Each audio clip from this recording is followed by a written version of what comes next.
저희가 그래서 몸소 체험해 봤기 때문에 인테리어 이제 호갱 방지 팁을 몇 개 드리려고 본 영상을 찍게 되었습니다. 요즘 인테리어 하시는 분들 상당히 많죠. 코로나 때문에 인테리어 업계가 때 아닌 호황을 맞았다고 하는데요. 최근 코로나 때문에 재택근무도 너무 많아지고 여행조차 어렵다 보니까 많은 분들이 집콕하시는 경우가 많습니다.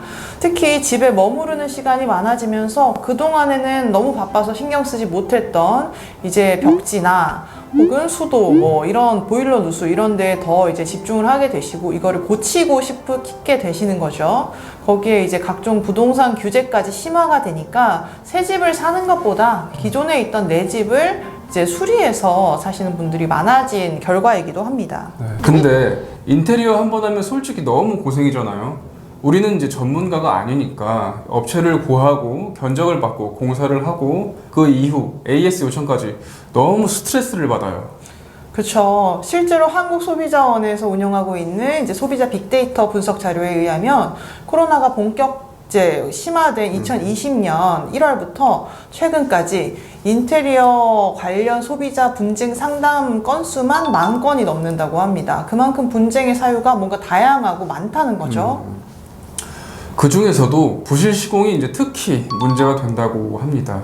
한국소비자원에서 제공하는 피해 유형별 피해 구제 신청 현황을 살펴보면 2020년 6월 기준으로 부실 시공이 전체 피해 유형의 3분의 1 이상을 차지했다고 합니다.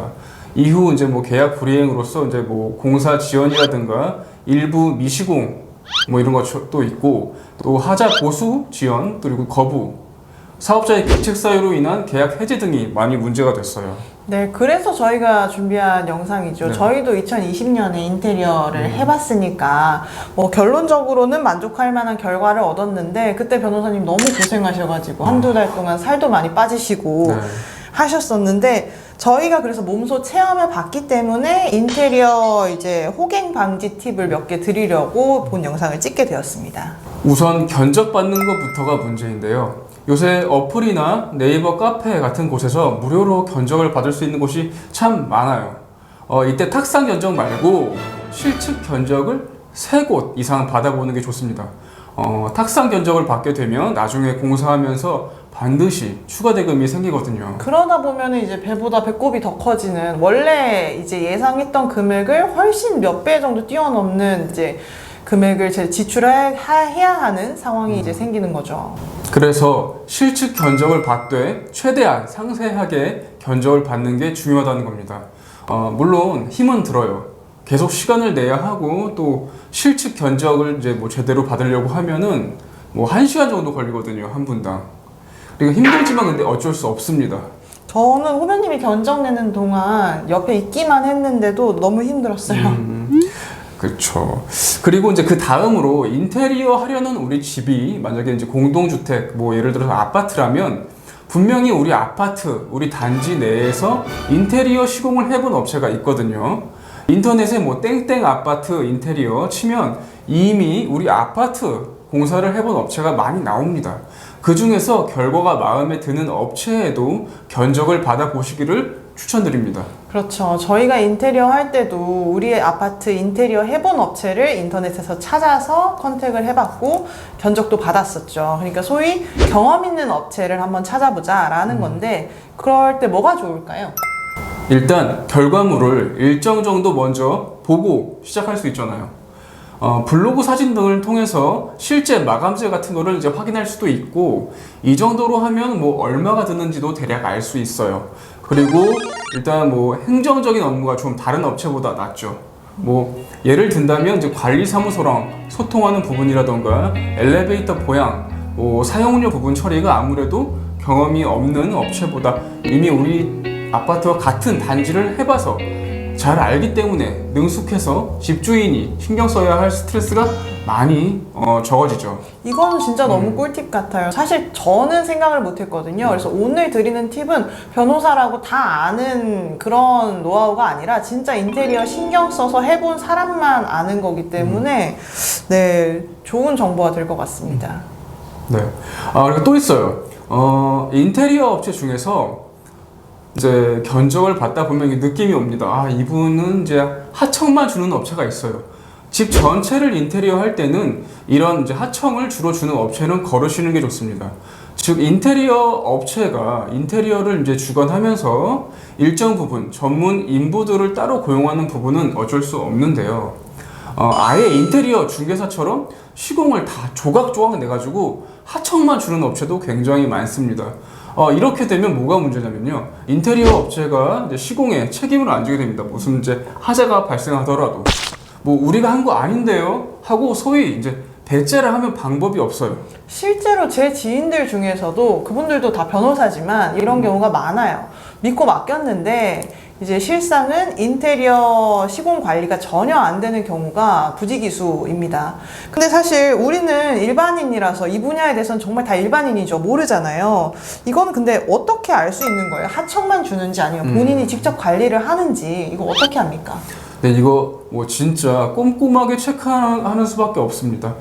일단 인테리어 업체 계약하는 단계에서든 견적을 받는 단계에서든 반드시 직접 그 사무실을 가보셔야 하고요. 우리 인테리어 시공을 담당하는 주로 이제 담당 실장이죠. 직접 만나게 되면 연락이 바로바로 되는지도 꼭 체크를 해야 해요. 그리고 그 실장이 현장에 언제 나왔었는지 바로바로 컨트롤이 가능한지, 공사 현장에 매일 오는지, 공사하시는 인부분들이랑은 어떻게 연락을 하는지, 이런 거 다 체크를 해야 됩니다.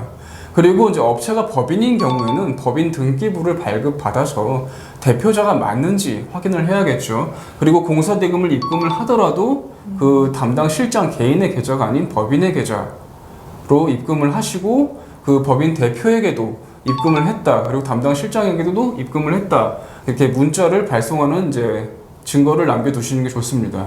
정말 너무 이제 치밀해야 되고 어려운데요. 근데 이제 어려워도 다 하셔야 됩니다. 왜냐하면 인테리어라는 게 사실 이제 큰 돈 들어가는 일일 뿐만 아니라 이게 시공이 잘못돼서 하자가 보이게 되면 주거 공간의 문제이기 때문에 온 가족이 너무 정신적인 스트레스를 많이 받아요. 네, 이게 돈도 돈이지만 내 집에 이렇게 공사가 하다가 중단되고 막 너저분하게 있으면 진짜 사람 미치거든요. 사는 게 아니게 되는데 특히 이제 시공된 이후에는 이제 뭐 철거해달라고 뭐 이런 거 요청하고 하면은 너무 힘들어지죠. 그래서 꼭 다 챙겨 보셔야 합니다. 네.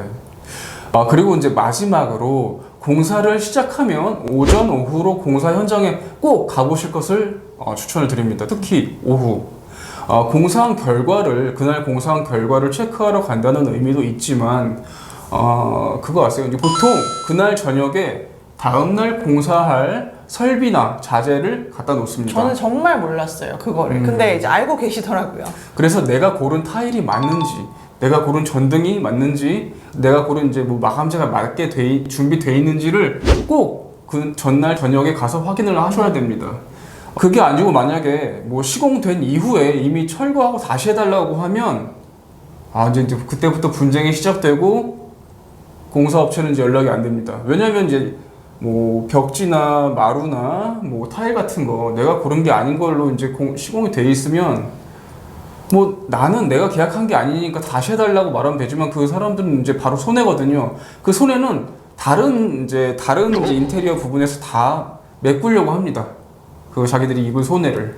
참 이게 이런 것을 다 아시는 분이랑 이제 뭐 인테리어를 진행하게 돼서 정말 다행인 것 같은데 사실 저도 알지 못했던 인테리어를 이제 신경 써서 해보는 사람만 알 수 있는 이런 팁들을 드리는 게 이제 변호사라고 다 알 수 있는 게 아니니까 저희도 힘겹게 알게 된 거라서 이제 공유를 드리고 근데 이제 팁이 여기서 끝이 아니잖아요. 계약서 쓰는 법이나 다른 것도 이제 충분히 그럼요. 있으실 텐데 예.